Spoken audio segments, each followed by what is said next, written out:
Welcome to the Babbles Nonsense podcast, where I'm your host, Jonna Grimes, and we're here to discuss any and all things, but especially the shit that I want to talk about. Because let's face it, I have a lot of shit to say. And after all, you are listening to my verbal diary. Let's get started.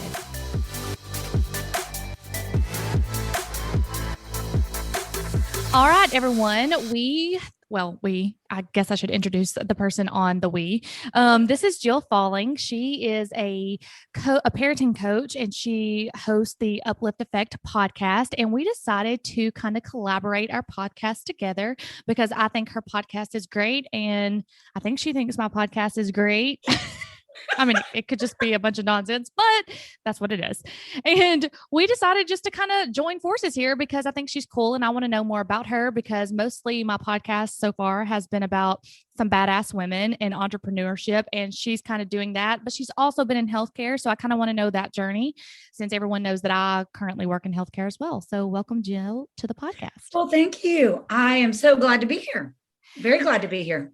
So your background is grief and trauma therapist, correct? That's correct. I have a master's degree in clinical psych and specialized in childhood grief and trauma. And then were you a therapist initially and then went into working for the Organ Center? That's correct. Okay. So how many years were you into therapy? So I was at the Children's Advocacy Center here in town. And so I spent some years doing my internship and all of that with children who had been sexually abused, physically abused, severe neglect. And then I transitioned over to what was the Alabama Organ Center, is now called Legacy of Hope. But I came to a point where I was just like, it is exhausting to constantly work with children. I was having a very difficult time sleeping because the stories you hear are so terrible. I can't imagine. Because I mean, that's why I went into acute care, because I didn't honestly want to deal with peds, because children are rough. And not only that, you have to deal with the parents. And then you obviously saw the bad side of things where you saw molestation and, Yes. I couldn't even imagine. Yeah. Everybody in my mind was a perpetrator. It was severely affecting my dating life. And I had 4 kids. And, as a single parent with 4 kids, I wouldn't let my kids go live life because I was so worried about them being groomed, because that's what I did. No, I mean, I could completely understand that. You're making me very unpopular. What do you do with this? But so I then decided to do the next best thing, which is death and dying. How did that would be a great idea. Where was that transition? How did you go from being a child therapist, that kind of trauma therapist, and then you went to a completely different thing of death and dying with the Organ Center? Well, the long story short is I used to work for the Alabama Organ Center years ago. Okay. Because I started out originally with all of this as a surgical scrub nurse or a scrub tech in the operating room and doing trauma surgery. And cool. I didn't know that. I worked with all of our trauma surgeons and originally our general surgeons. And then I transferred into the trauma department and did all the trauma surgery and scrubbed in with the surgeons. And through an experience there, I knew that I wanted to move into being a therapist. And move out of the operating room and go to grad school and all of that, because of some experiences I had going with a trauma surgeon to go meet with a family. And so eventually, long story short, that's what I did. I went back to graduate school. But during that time that I worked in trauma surgery, I also harvested tissue and vein and bone and all of the non-heart beating organs for the Alabama Organ Center. So years ago, I had already worked for them and reconnected with them. And they're like, oh my gosh, we're actually transitioning our heart beating organ department, where we need people with trauma background and therapists to work with families and give death notifications and talk to them and do crisis work and essentially approach them about organ donation. And so I was like, perfect fit. Well, I mean, that's full circle, really.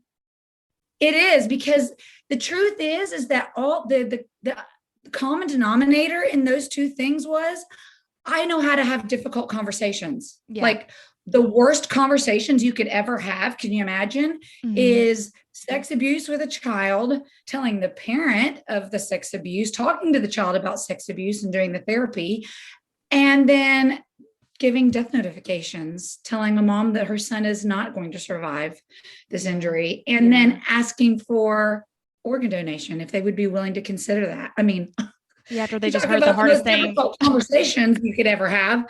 So I know how to have tough conversations. And so it really was not it was challenging in the sense that medically I had been away from the medical field for a little while, that was a challenge, but I got used to that. And so I worked in the ICU units, and they called me when they had an imminent death.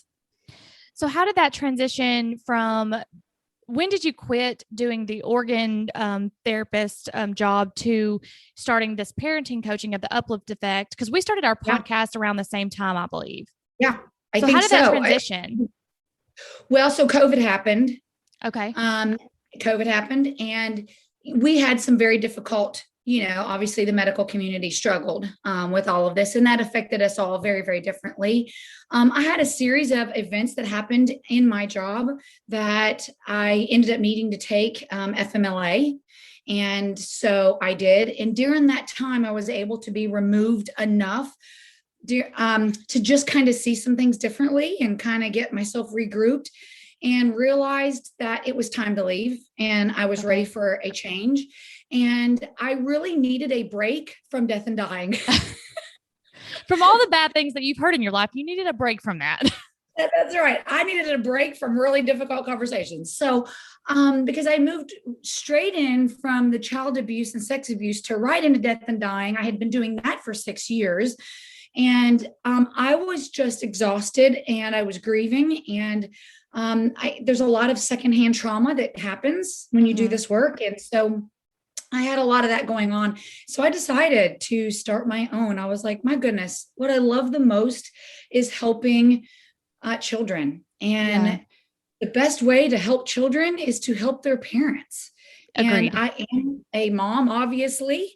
And one of the things that broke my heart the most is when I was working with children, was that I would watch them walk out the door, and I'm like, we're just sending them back into the very same place that screwed them up.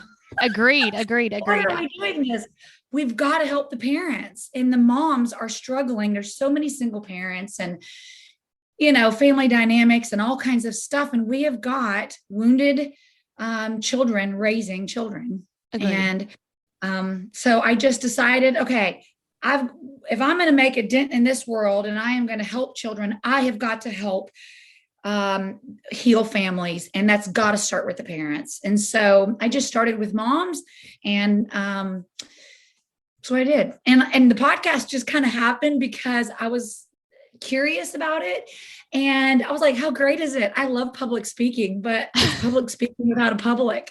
And I thought that was fantastic. I could do that in bed. I don't have to look a certain way. Yeah. I mean, it's great.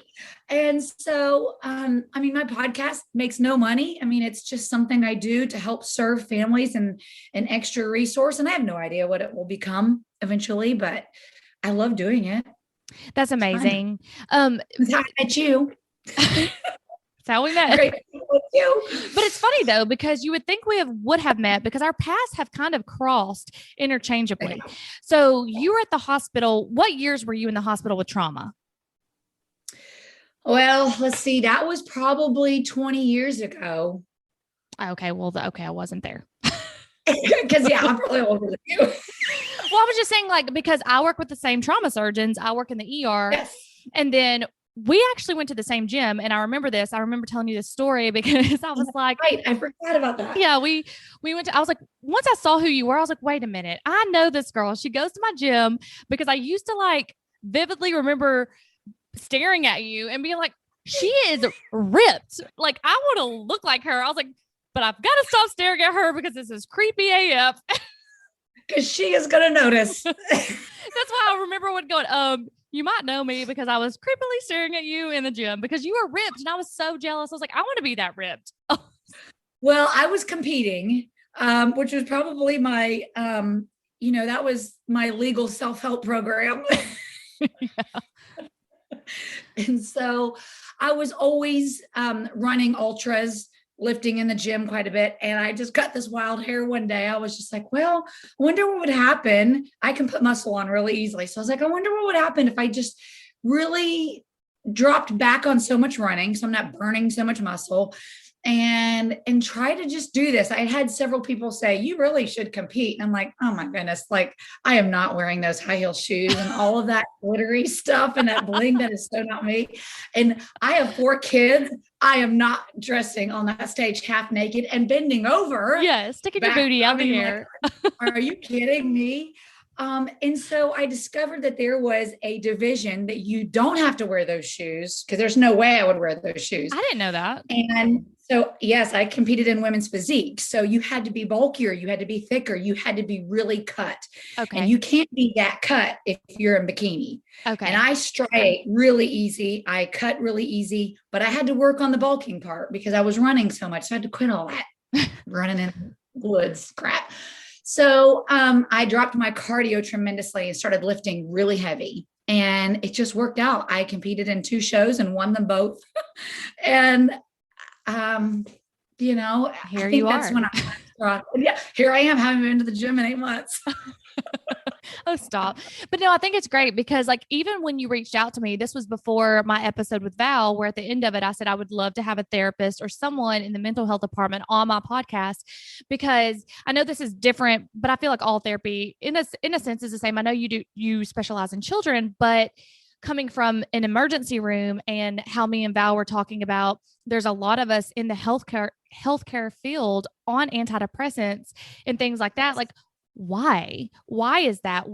Where can we dig deeper? Like, is it something that we need to heal in ourselves versus the trauma, or is it trauma that we're continuously repeating going into an environment such as working in an emergency room or trauma? Like, Yeah. Great question. This is just my opinion. mm-hmm. My opinion is that, well, we know that people who come from a background of trauma or abuse, neglect, they all have triggers. I mean, we all have triggering stuff that reminds us of negative experiences that we've had in our past, right? And so I do believe that when we have children who have experienced childhood trauma in some form or fashion, if they do not go to counseling, if they do not get healing, if they do not get those wounds healed in some form or fashion and have some better coping skills, we just grow up to be adults that are triggered by things and we don't even know why it's triggering us. Yeah. And I had to work through the same thing. I mean, I had a very specific scenario meeting with families in the ICU units that would make me a hot mess. Jonna, I would be in the bathrooms or in my car sobbing, could not get into the hospital.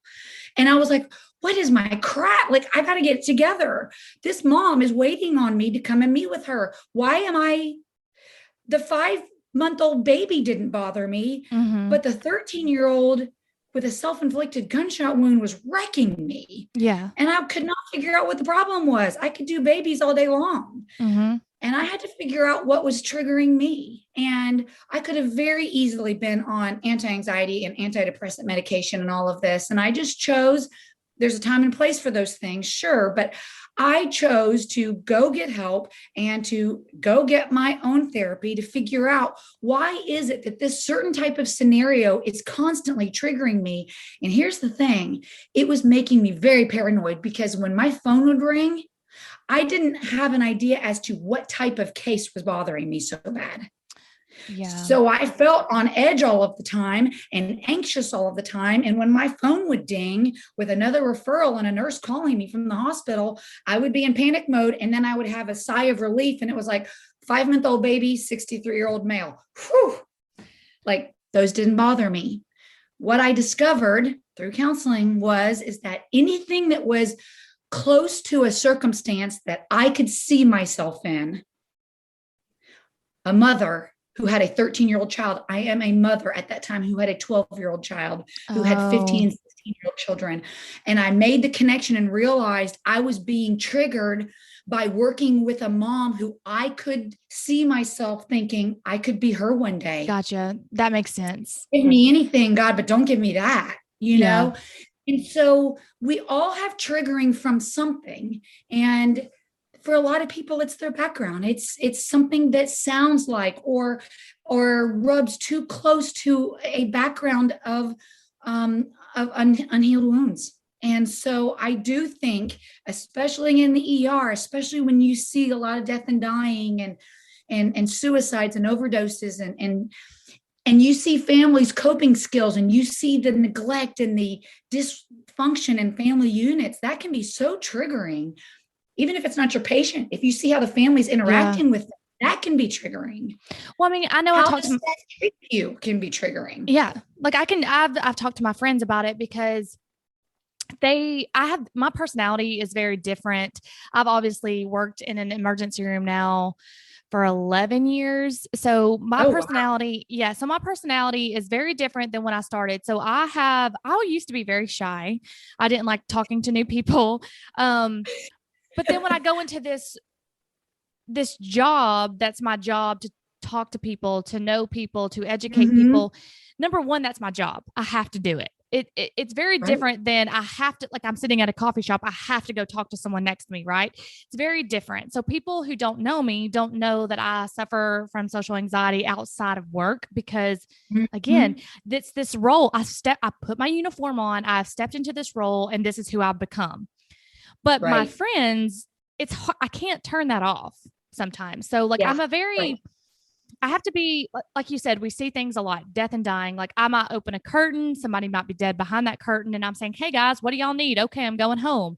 And that doesn't faze me. But then I'm sitting there watching a commercial where, I see a puppy born and it's like tears just streaming down my face. But then my friends, like if I'm trying, like I don't know if I'm getting this question across, but it's like, I can't separate the two. Is that part of me being traumatized, or is that from my environment, or has my environment now traumatized me? Gradual exposure is a big deal. Yeah. You didn't just suddenly you're a nurse practitioner, right? Yeah. You didn't suddenly just become a nurse practitioner one day.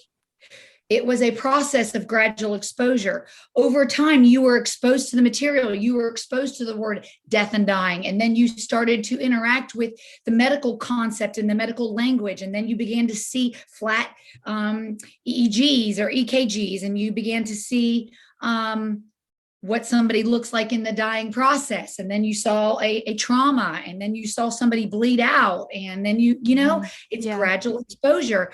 And so eventually you learned how to put on your uniform and to show up and be that thing that is different from your personal life. But can that be very traumatic? Absolutely, because we're still human. And so we're still going to go on break, and we're still going to go to the break room, and we're still going to take that uniform off, but we still have the pictures and the sounds and the words and the moments in our mind. And I can remember seeing people in trauma surgery bleeding out and things happening, and I couldn't get the picture out of my mind when I was trying to go to sleep. Yeah. I wasn't in my uniform. I was in my bed, yeah. But it was all coming back, yeah. And we have to learn how to work with that. Is it more complicated for people who come from a background where, let's say, for instance, they had a parent that tragically died in a car accident, and that's what they're dealing? Sure.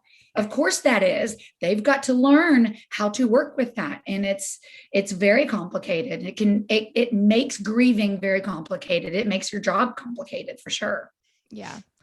I agree with that. Like, so it's hard for me.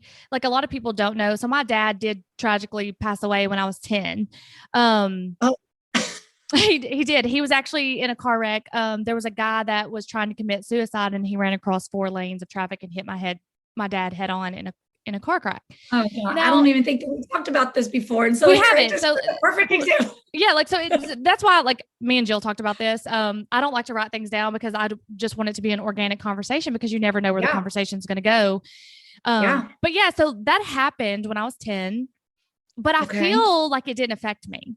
And like I've had Uh-huh. therapists before tell me that it did, but me and my dad weren't close. He wasn't the best man. I had a stepdad since the time I was 6 years old. He was my dad. He had done everything Oh, for me. So when my uh-huh. dad passed, like I didn't cry at his funeral. Like his mom actually blamed me um Mm, for the death because she said I should have been spending the night with him because it was Easter Sunday. And if I would have, he wouldn't have been out on the road. So all that stuff, like obviously okay. that I'm going to have some kind of trigger to that. I know that as a Yeah. healthcare provider. But it still doesn't, like when I see car wrecks, like I don't trigger back to that. Mm-hmm. Um, is that normal?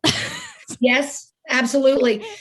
There are some, we do the word trauma, Mm-hmm. keep in mind, is um not a universal thing. Yeah. Why is it that some people are traumatized by an event that the other person is not? Yeah. Well, my I did a sister public, was. yeah, My sister was perfect example. traumatized by his death, and I wasn't. Yeah. And maybe not in the same way. Yeah. Maybe it affects you in ways that doesn't look like trauma, or it really looks like more empathy towards somebody who has a similar story. So trauma is, by sheer definition of it, is actually an event that goes unresolved. It's Okay. not the event in and of itself. Okay. Emotional trauma. That makes I'm sense. not talking about I'm not talking about medical trauma.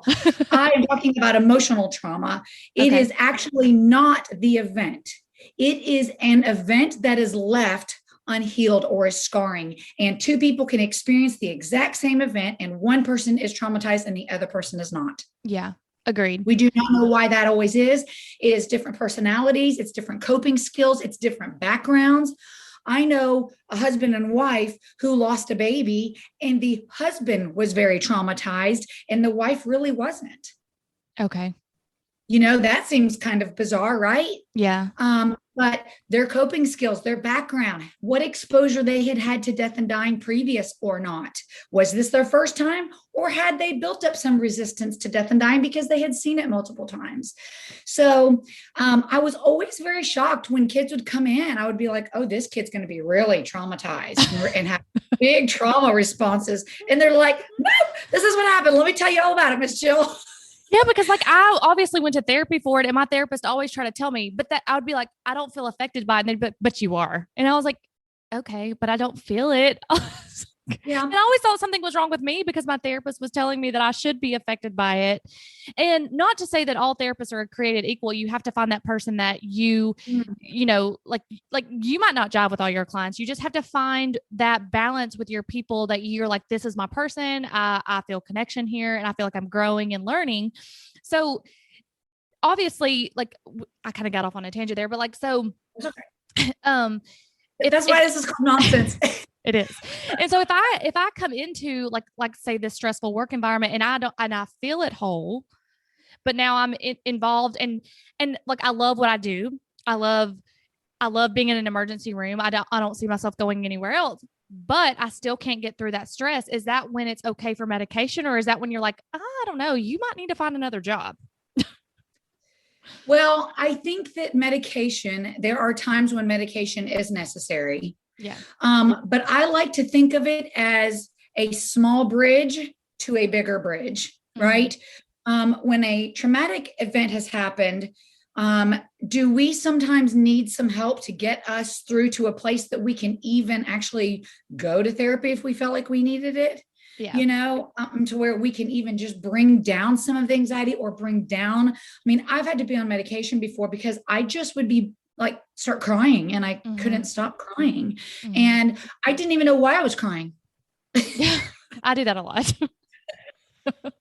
I do that a lot. It's like, but Crying. sometimes, but I like those people that are like, just release it, and Yeah. you feel better. Like, Well, you do feel better, except if it's constantly coming up and you don't know where it's coming from, and yeah. you don't know when to anticipate it either because you can't prepare. And I was like, I put all my mascara on for that. And so, yes, I do think there's a time and place for medication, but this is the thing that I would ask. Is that job worth it if you are dependent upon being on antidepressants and anxiety medication in order to survive it? Well, The answer for me personally yeah. is no. Yeah. That's just personally me. No. If I am in a, if I'm, I mean, we work in death and dying. We know that Yeah. life is too short. Yeah. And there are side effects from these medications that do affect me. And maybe they affect everybody different, of course. They do affect me. And I didn't like the side effects of that, Yeah. And so I didn't want to live like that. Life is too short. I Agree. want to work my crap out, get my stuff together, dig into it, push into it so that I'm not expecting then my children to dance around my issues that I haven't worked through because I was afraid to do so Yeah. or I was scared to do that. I don't want to do that. And is my job worth putting me in that? Like, it's just not. No, There's a I million agree. things you could be doing, And I want to jump waterfalls and cliff jump with my kids in the summertime. And I want to have a great time.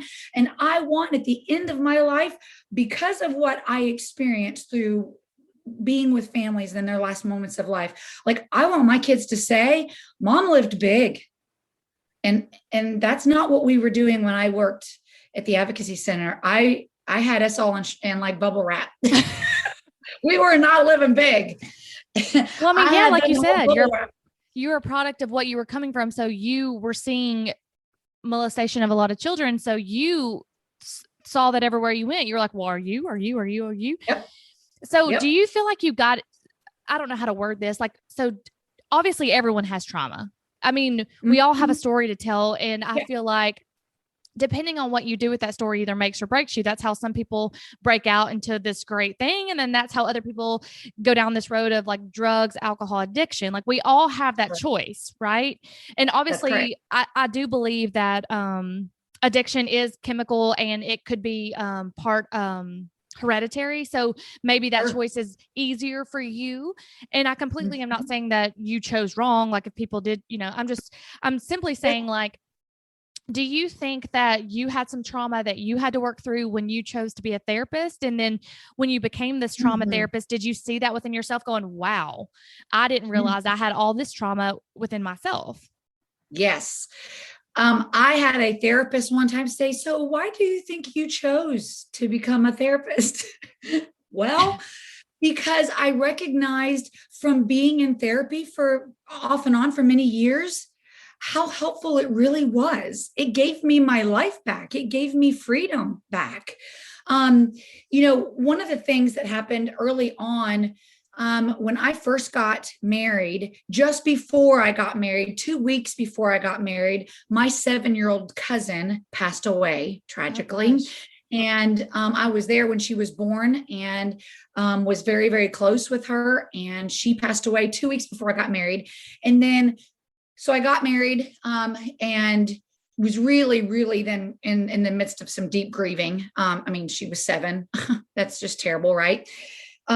And then I don't know, 3, 4 months or something after I got married, I got pregnant. My husband and I got pregnant. And partway through that pregnancy, I ended up losing that baby and had a really unfortunate situation happen and got pregnant immediately again. And the same thing was happening again. Oh And so gosh. I had a span of years there where there was a lot of grief and a lot of loss. And I had to figure out, like, I was just drowning in grief, and trying to figure out how do you recover? Am I just going to choose that my life is over? Or am I going to make some meaning out of this grief? And I am going um, to push in and work through it because I already had a child and I was then having more kids. And I did not want my kids to pay the price for my unresolved pain and hurt. And we see it all the time. Yeah. So why do some people, why is it that some people choose the numbing coping Mm-hmm. mechanism versus the other? And there is a genetic factor, but there's also modeling of what we saw happen with our in the home that we grew up in. What did our parents do? Did they dig in and did they do the work and did they work their issues, or did they numb and avoid? Yeah. And I'm not saying that, like, again, like, I don't want anyone to listen to this podcast and think that I'm saying, like, if you chose addiction or anything. But to me, in my perspective, and just my Mhm. opinion, that is choosing an easier way out than to actually facing, because it's hard. It's hard facing things where you're like, wow, I do that. Or I'm not the best person I thought I was. That's a hard thing it's a tough pill to swallow. Like, oh, I'm not this great Right. person I thought I was. Oh, okay, cool. Yeah. And I got issues. Yeah, like And I I got be issues. cray, girl be cray. Yeah. Okay. So And the other thing is that I think actually a lot of addicts, once they get into recovery, will tell you the same thing. yeah, They were absolutely just numbing. And they were choosing the easy way to out. avoid Now, it. ultimately, I think in the long run, that's the hard way around. But they were choosing that. And I've had many of them tell me that it was just not being able or having the resources and having the people around them to support that kind of thing. And you know what? I'm here to tell you, it is easier at first to numb it. Is it not? I Mm-hmm. mean, I it mean, I'm just not gonna isn't. lie. When I get stressed or upset or something like it, I'll be like, man, I just Sure. want to go have a drink. Like, I just want to go have a Sure. drink instead of Oh, dealing yeah. with your bullshit right now. Yeah, that's right. Me too. Me too. It is definitely easier to do that. But then we come back around to a point and then we go, okay, wait, I got to dig into this and I got to get this worked because if I don't, the domino effect of these choices are going to be catastrophic. Yeah. And thank goodness I have kids because I would be a hot mess because they keep me honest. Oh yeah, They're like, kids Mom, will. you got to reel that in. So how did you, so obviously there's all kinds of different therapies out there. Like, Mhm. how did you choose childhood trauma and working with parents to like, hey, like you have to deal with your trauma before you can work on your children's trauma? How did you choose that course? It kind of just happenstance. Well, let me back up. You remember I told you something about being in trauma surgery and an Mm-hmm. event with a doctor.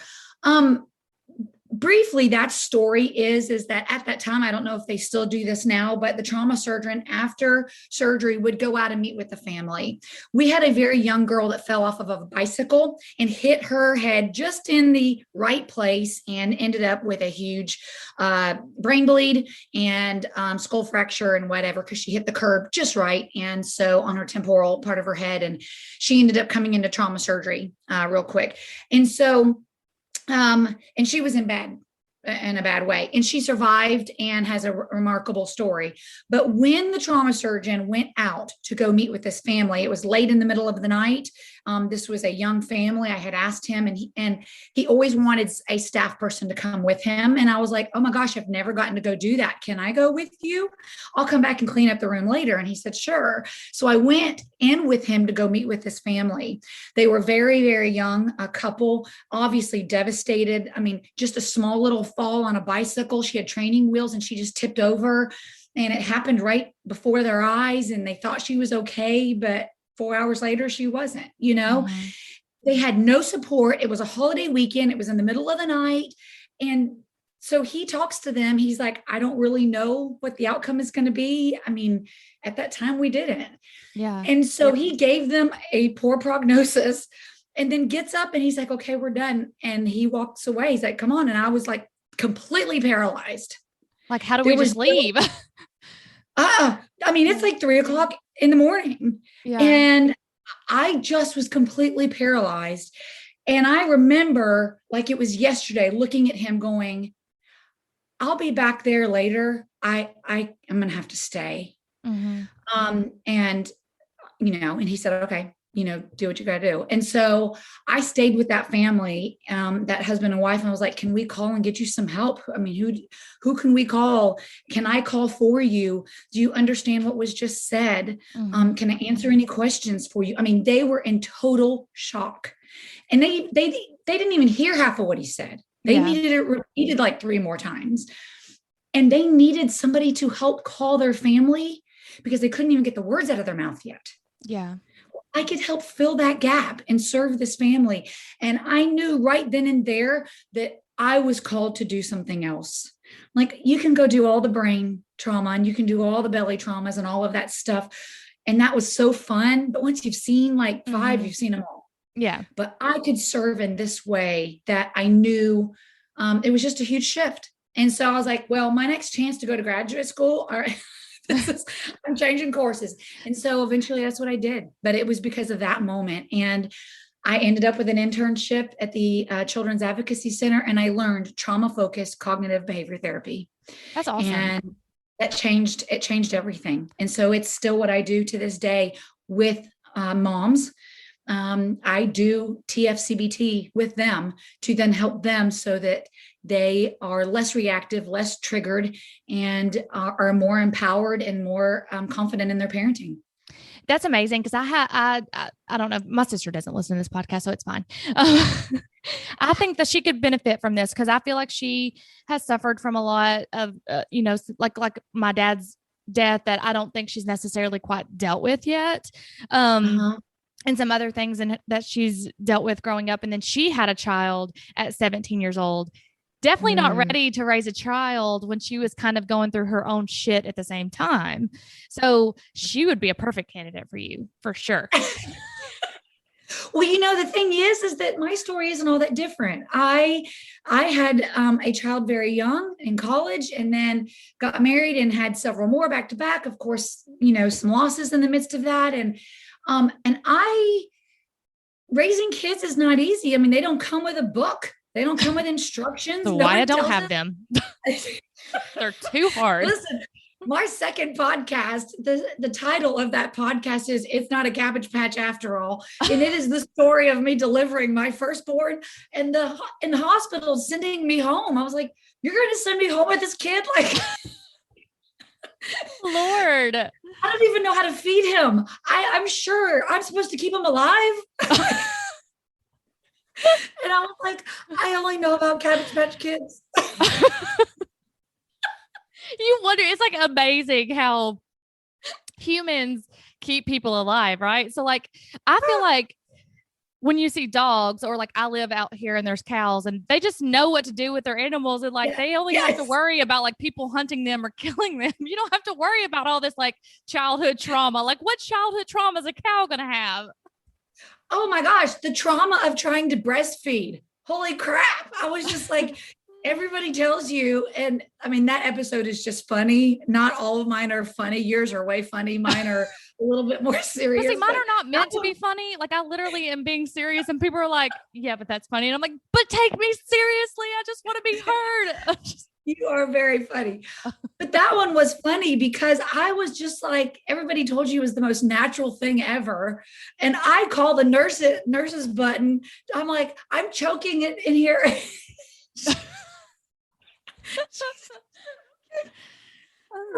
joking. And it was that I had become so engorged that I told her I had rocks coming out my neck. It was milk. Lord. But no, think about that. And in my armpits, I'm like, the rocks are coming around the back. But that in itself, when you think about it, so like it's becoming more, what's the word? Like socially aware. No, that's not the word. That's why I say I'm grammatically encouraged. Challenged. It's encouraged, or this whole movement's going around to talk about postpartum depression. And everyone makes it seem like it's this natural thing, like it's going to be natural. Don't worry about it. Well, some people don't get that natural feeling. They get depressed, and then it makes them more depressed because they're like, why am I not bonding, or why am I not feeling this way? I mean, that in itself right there, but I mean, So yeah, I did not bond with my firstborn until he was 10 months old.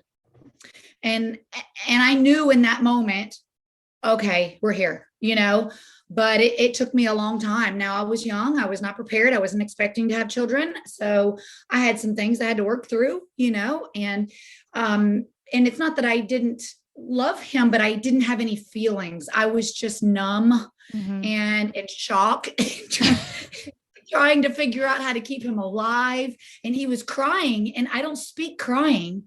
And so I was like, hey, dude, like, you're going to need to tell me in some other way. You can cry louder. You can cry more. You can like hold your breath and cry, but I still don't know what that means. Yeah. And I can't help you.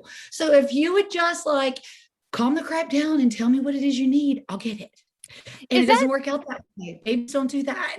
Do you think that has a psychological component on these people who say that they didn't know that they were pregnant until the baby was coming out, is because they refused? Like they were like, I'm not pregnant. I'm not doing this. This is I can't trauma imagine to how me. you know. You know what I'm saying? Ugh. Like, do you think that maybe what it is? It's like a psychological, like, I'm refusing to say that I'm pregnant because if I don't say it, it's not true. It cannot be true. I have no idea. I have heard stories like that, but there was no way I was going to be able to hide that. I mean, you know, I just, I don't know. I have read those kind of stories. Who knows? The mind is a crazy thing. And can we be in denial? Yes. I have worked with families who an hour later was still talking about their loved one as if they were going to survive. And I've given them death notification. Yeah, that's I mean, you know, I mean, that's and hard. yet, yeah, it is hard. It is very, very hard. So I don't know, but I have found it to be incredibly rewarding. I love what I do. I love working with moms. I predominantly work with moms. I don't really work with dads, but I think that there are so many women who don't want to repeat their past, but they don't know how to not do that because they've not parented before, but they've been parented. And Agreed. that's all they got to go on. And so that is a struggle. And not everybody's experience is the same. And there's so much mom shaming. Good gosh. And we have to stop doing that to each other and to realize everybody's journey is different. And that doesn't mean that theirs is wrong. It's just different than yours. Agreed. And so, anyway. Well, thank you so much for explaining your journey and having some laughs with me. So tell everyone where they can find you. So if they want this kind of help or they just want to listen to it on your podcast, tell everyone social podcasting where they can find you. Okay.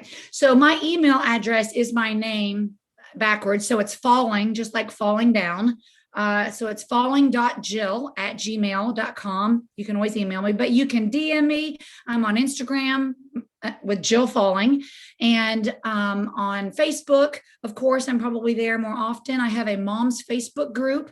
All of those links are attached in my bio. And then my podcast is the Uplift Effect podcast. And you will notice it because it has a V formation of birds. And those birds were ones going right over my house on my farm one day. And I knew it was meant to be. Well, that's the Uplift perfect. Effect.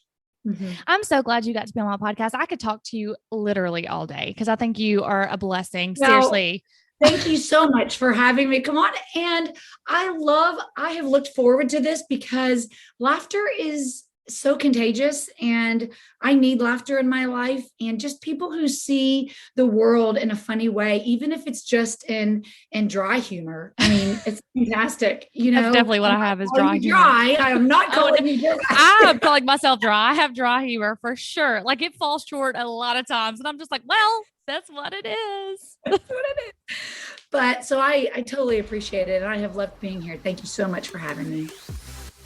All right, guys, that's it for the Babbles Nonsense podcast today. If you want to hear the continued conversation, head on over to Jill's podcast, The Uplift Effect. You can find it anywhere, just like you can find mine. You can find her on Instagram at Jill Falling. And yeah, we continue the conversation over on her podcast. So until next time, guys, bye.